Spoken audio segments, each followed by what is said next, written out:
I'll be on consultation. Oh. Jimmy and the bow.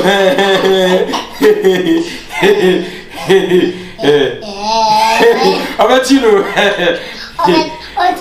How about you? Oh. Yeah, some cat. Where should you do? Yeah, where should you do? You know, to recover to action. It be matching, Papa. Say, I only eat or catch one or dodge, but only to dodge. Nimtum. Tiantra. Or better so. I did book up one thing.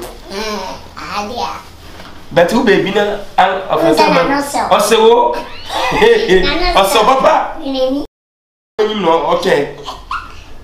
Oh, I took credit beating you, Rastan. Nay, only Rasta baby. So, Rasta Pepe Piana, your own image. No, into one of Pepe. Nibia, so. Yeah, I can't. Wait, that means obey them to get. Why today I didn't toy in Tom the gym. Did you over someone with the hey. Oh, we are watching. What do you want to see? We are watching. More fear than because sorry, my shot TV. I know that, TV know that good meaning. As someone who can look at say, fear than come on. I don't want anybody coming disturb me in my room. Do you hear me?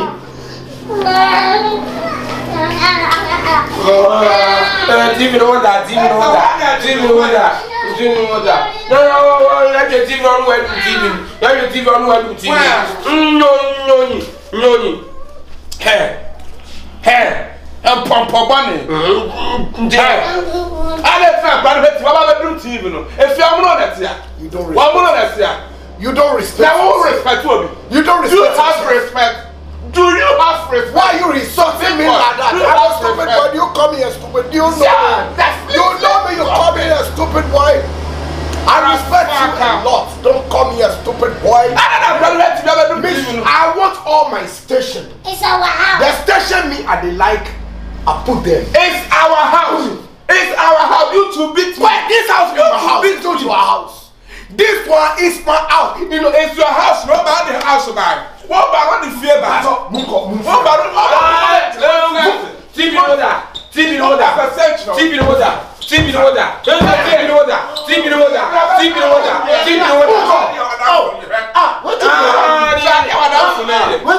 I was looking my home TV. Oh, this is your. This guy is coming shouting to me like that. I don't want like that. Everybody go home and bed. Hey, the way you are behaving, me I can behave. Yes. Kazakhstan, what the big buyer, maybe the big thing I say. What is station? I make pen media 2 or UT. What is station? That's a man. The way you are behaving, me I can behave. You can be changed. I can do something like you. Behave me. I don't care. Behave me. What will you do? What will you do?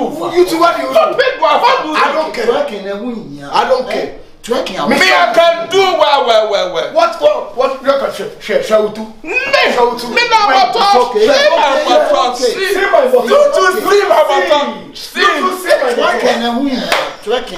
Master. Fear where every day I be so hot. What I want is fear. What I don't feel is fear. Oh, now we need fear. Me near Sabia come so brother me kasa wo afa me ko wo me sama na ma wono the best do ani one base nipa no bi ja ko ko who be call wonya na who be call me see who be call adenti na nko so branu mo ye dia ma woti one who be call utu kwalete na se ye huni suniti na who be di pabu Anka person ya mumbeshe udisa wama kwadi ya tundi ye frewo anko na se wusi wunti jaya 24 ubeko be wana ubeko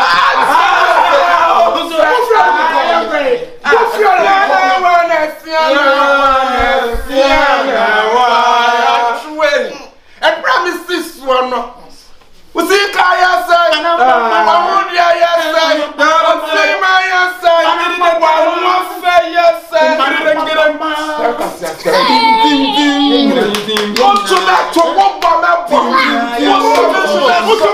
Yebu na yata we ko logo so ko mi enno ko be ko mletem no ni kata ni wo kana la so yen do gogo mi enta tele tola mi ti o ba mi feel ta ko on the father say na ke you TV never share you TV never share wo ba wa fa TV station ma what aye adia wo so adia wo yem wo me me me se mo ka bo mo bia to no ya fe asem no ka wo ti mo ye nyina ye nhwe no asem no ka da wo so ka sa me sa ma ba wo so te sa me kwa na wo so ye fia na wo so ye be ku wo adia me pata wa I will pata you but still you a great talkative is a great liar. I know. Thank you. And the liar is a devil. Yes. You see? Yes. It's not you. He insulted me, no. No, it's not insult. It's not insult. It's a salt. Do you know salt in China? Okay. Cool. Obi antina se ne hwem. I said you never know so that. Why? Foolish boy. Yeah, must say me call to na me do buy no. Me hear me offer. Say dey ko so kra dey me dey. Me dey me se me ni asem bia ka kire ba na me so de bi be diu. Wo wa de bi be diu. Na be no ho so de be fi ha na. Say e fa yonko. Ade ne kwatena wo bi wa fa so, ma ne kodi ne wa fa ne wa fa asefo ani dia. Nyame be busa. Nyame be busa. Who so say won pray free up. Oh. Who so say won pray free up. UTV. Oh, you can take for Ghana UD. Of a yoke of an for number 2. A moment on some why? Can I go for no being him? Hey, Sibo. Uncle Fanad for number 2. I not go for obey. Hey, Sibo Bladders, Jack, your way, no. Ah, you can't say what moment is. Better not say. Better in time.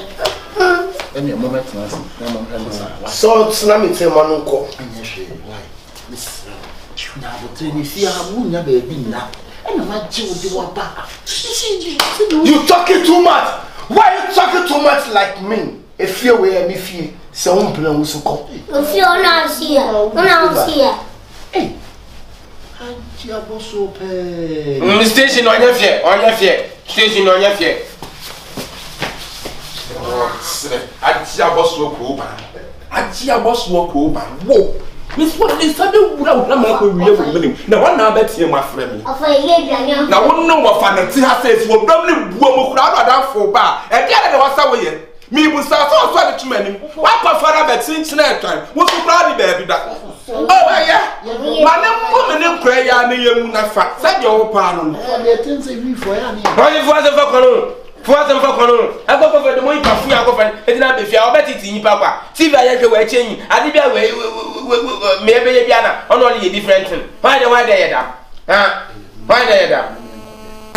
Yan ko dem me ba ne ye tia ye wi TV a. U kwaku menhwe obe ko dum TV. Why? Asa ye duane ade apia. Eye katapole, eye. Duane ade apia be. Jiwa, eye. Ana ho ahihye. Wo de apia ko guni nsu. Ngami. Na ye ne. No. Snay ye fia e bo we no ba bo ti o fia. But Minda. When I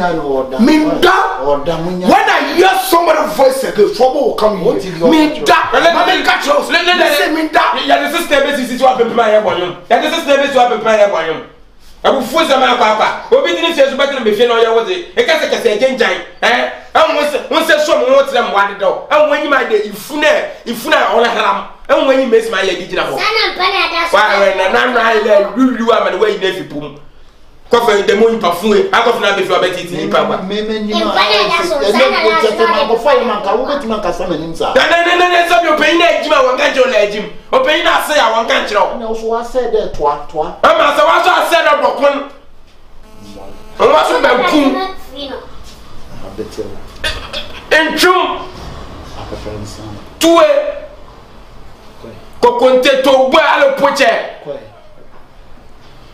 Sibo Brothers go why? I mean, the minute impossible brothers, and that's why I'm impure.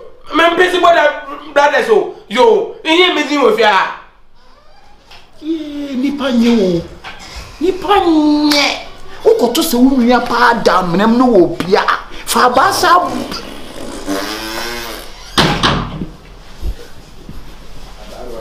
acho na o te tamo hona